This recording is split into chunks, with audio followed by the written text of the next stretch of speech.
Şam içip şərabdan göz yaşını gizlə. Eyləmə nifrət, küsmə həyatdan, yoxdur günah bizdə.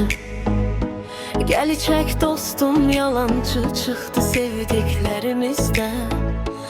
Düzələcək hər şey deyə bir ömür başımızı qatdı heyf. Mənə ömrüm dedi, qara gözlüm dedi, amma məni attı heyf. Dedilər unut onu, yox bu yolun sonu, ağlına battı heyf. Mənə ömrüm dedi, qara gözlüm dedi, amma məni attı heyf. Dedilər unut onu, yox bu yolun sonu, ağlına battı heyf.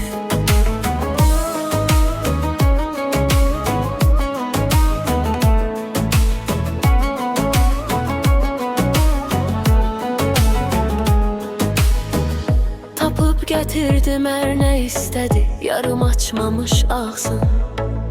Verdi məhəbbət ona xoşbəxtlik, mənə dəlilik ağızın.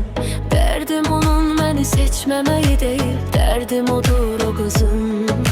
Seçdiyi insan ürəyinə yatmadı, yatağına yatdı heyf. Mənə həyatım dedi, getməyəcəm dedi, amma məni attı heyf. Dedilər kasıbın sevgisi olmur, ağlına battı heyf. Mənə həyatım dedi, getməyəcəm dedi, amma məni attı heyf. Dedilər kasıbın sevgisi olmur, ağlına battı heyf. Halıma gülmə, gözlərim zəif, səni gəzə gəzə oldu.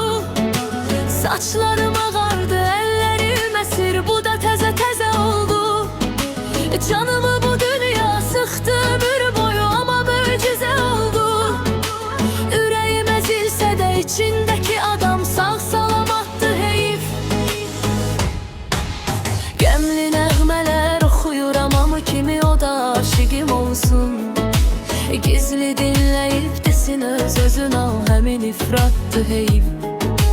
Qəmli nəğmələr oxuyuram, amma kimi o da aşiqim olsun. Gizli dinləyib desin öz-özün al, həmin ifratdı heyf. Mənə ömrüm dedi, qara gözlüm dedi, amma məni attı heyf. Dedilər unut onu, yox bu yolun sonu, ağlına battı heyf. Mənə ömrüm dedi, qara gözlüm dedi, amma məni attı heyf. Dedilər unut onu, yox bu yolun sonu, ağlına battı.